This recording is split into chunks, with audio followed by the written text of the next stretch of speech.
Stallone, Sandler, he was his agent. He would get high and do whatever he wanted to do, crazy stuff. Yeah. The CFO of William Morris Endeavor, a man died in his home dungeon.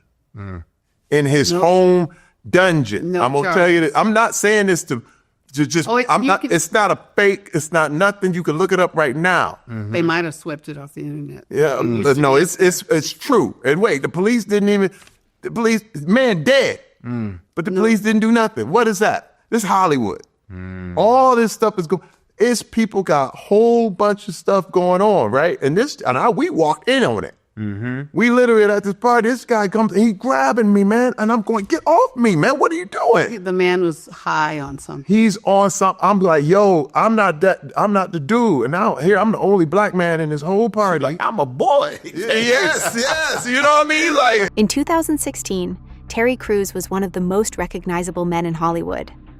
6'2", 245 pounds of muscle, a former NFL player turned beloved comedic actor, a man whose physical presence alone communicates that you do not mess with him.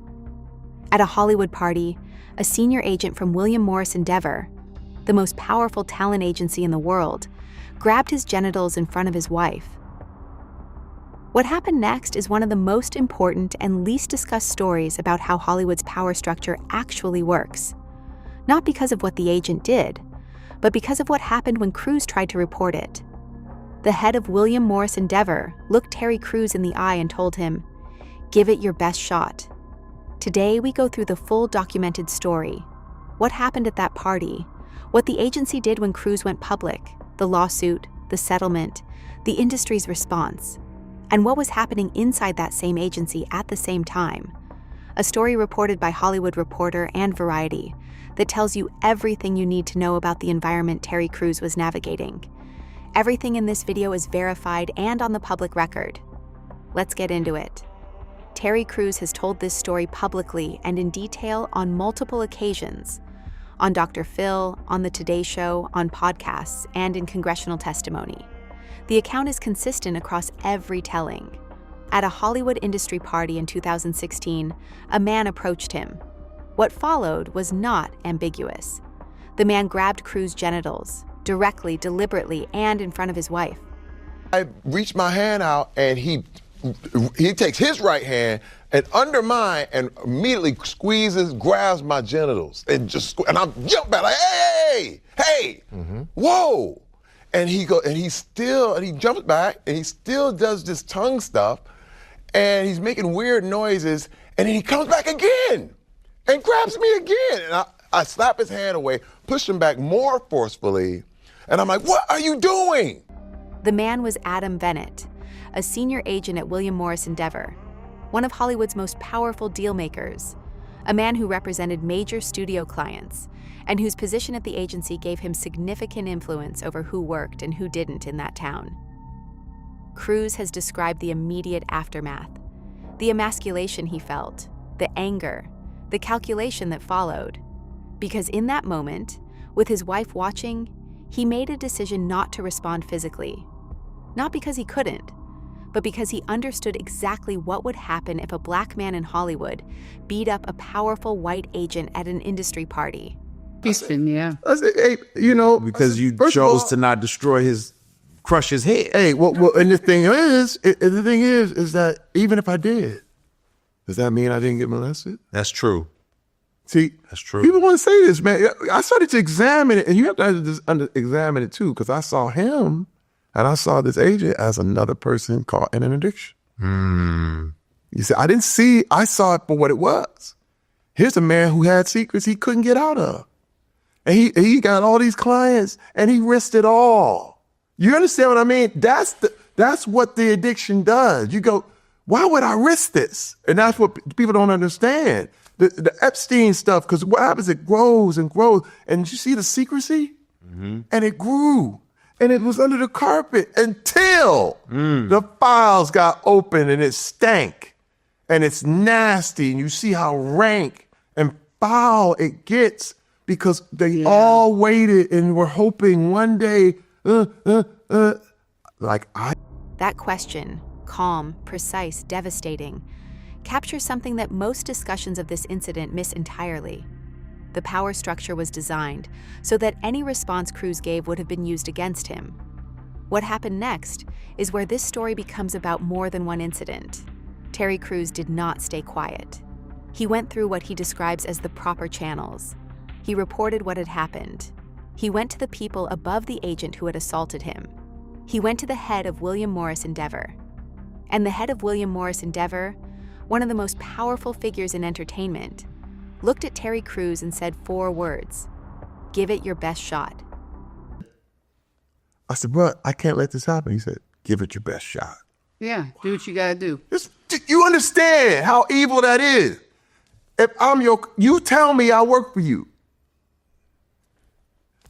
That response, from the leadership of the agency that employed the man who had just committed a documented sexual assault, tells you everything you need to know about how Hollywood's most powerful institutions handle these situations when they involve their own people. It was not a denial. It was not an investigation. It was a threat, delivered calmly and directly to the man who had just been assaulted. Crews went home and told his wife Hollywood was done for them. He believed that going public would end his career. He believed the agency was too powerful to fight. He went public anyway. The Me Too movement broke publicly in October 2017. Terry Crews waited for the right moment and then said publicly what had been done to him and by whom. Crews has described receiving calls from major figures in the entertainment industry, people with significant names and significant influence, urging him to drop it, not expressing solidarity, not offering support, urging him specifically not to pursue this publicly. Yep, big, Yeah. big. And I was like, nope, Nope. we out. And we were tapped and we were harassed and we were gang stalked and How long this process take? Oh, it was a 2-year process. Wait, man, I got calls from the heads of the people. They're like, look, Terry, you don't want to do this. I was like, man, yes, I do. And don't call me again. Lose my number, bruh. Now that's come to, But that's when why you I know said, God is on your side. But remember now, you got to understand. He spent approximately $500,000 of his own money pursuing the lawsuit. He and his wife went on Dr. Phil, The Today Show, and multiple other platforms. He testified before Congress about the assault. And here is what happened. 13 other victims of the same agent came forward and joined the case. Not publicly, but as additional complainants. The agency, which had told Crews to give it his best shot, eventually settled. Adam Bennett left his position at William Morris Endeavor. Spend $1 million just to win that $1 that they owe me. It's not about money. It wasn't about principle. This was about, we got to take a stand for all the people who couldn't. Imagine all the little girls that couldn't say nothing. All the people the men that had been molested. I ain't even talking about the women. I'm talking about the guys that had been molested and whatever, sent away. And we don't believe you. That's good. I said, we have to make this stand. And you know what happened? All these people came and joined Other my victims case. Of this man. And we didn't go, they said, we don't want to be a public facing, but we'll join you. And I said, oh. It was like 13 people. And wait, William Morris was like, we quit. Here, They we'll give you your money back. Yep. He got him out of there. Before they said there's no way he could leave, he's a partner. And then I was like, That framing, the explicit acknowledgement that his case was about more than his case, is what elevated Crews' stand from a personal grievance to something with genuine cultural significance. Now here is the context that most coverage of Terry Crews' story omits entirely. Because while Crews was navigating his assault and the agency's response to it, something else was happening at William Morris Endeavor that tells you about the environment inside that institution. In November 2017, the same month the Me Too movement broke publicly, a man died at the home of Skip Chasey, a senior VP of business development at William Morris Endeavor. This story was reported in detail by Hollywood Reporter and Variety. It is verified and on the public record. Chasey, known in certain Los Angeles social circles as Master Skip, had a dungeon installed in the basement of his Los Feliz home. A coroner's report, filed by Los Angeles County and reported by multiple outlets, described the room in detail. On November 19th, 2017, a man died in that dungeon, during what the coroner's report described as recreational bondage. The Los Angeles Police Department investigated. No charges were brought.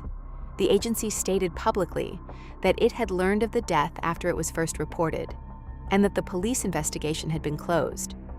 We are presenting this exactly as it was reported by Hollywood Reporter and Variety, as a documented incident involving a WME senior executive, reported accurately and without embellishment. Why does this matter in the context of Terry Crews's story? Because Crews was told by WME's leadership to give it his best shot when he reported a sexual assault by one of their senior agents. And at the same time, inside that same institution, this was the documented reality of what certain executives were doing privately and what the agency's culture permitted. This is not a moral judgment about private conduct between consenting adults. It is a data point about the environment Terry Crews was navigating when he decided to fight back. Crews has been explicit about the larger significance of what he went through. He is not the only person this happened to. He is simply one of the few people with enough platform, enough financial resources, and enough courage to say it publicly and pursue it legally. He has talked about the people who got off the bus or the plane in Hollywood, young, ambitious, talented, and encountered exactly what he encountered, except without the physical presence, the financial cushion, or the public profile that allowed him to fight back. Girls that couldn't say nothing. All the people that, the men that have been molested. I ain't even talking about the women. I'm talking about the guys that have been molested and whatever, sent away, and they're, You can't imagine all the little girls who couldn't say nothing. All the men who've been molested and sent away and nobody believed them. His account connects directly to everything that has since come out publicly. Weinstein, Diddy, the Epstein files. The pattern Rogan and others have described for years. The industry that protects its investments over its people every single time, until the cost of protection exceeds the cost of accountability. What makes Crews' story distinct is the specificity of the institutional response. WME did not cover up a secret.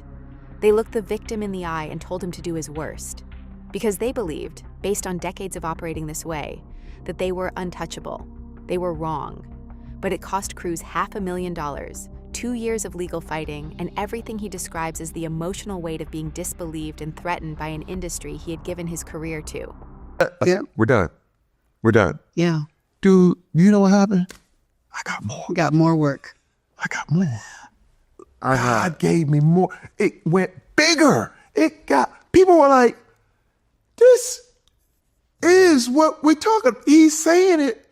He's been saying it. And wait, we suspected it. And wait, and let me tell you, this is what happened. Not every story about Hollywood courage ends with the industry closing ranks and the courageous person paying indefinitely. Sometimes standing firm, documented, legally pursued, publicly stated, actually works. Terry Crews is evidence that it can.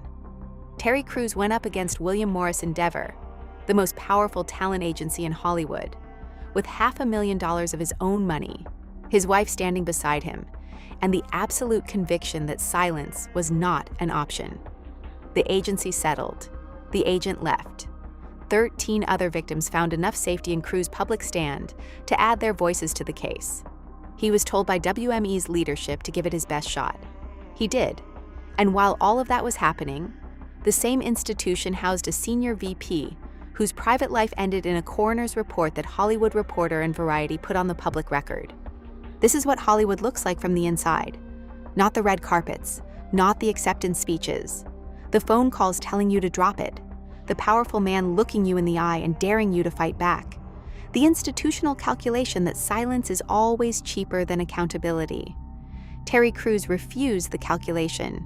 Drop your thoughts in the comments. Subscribe if you haven't already. And we'll see you next time.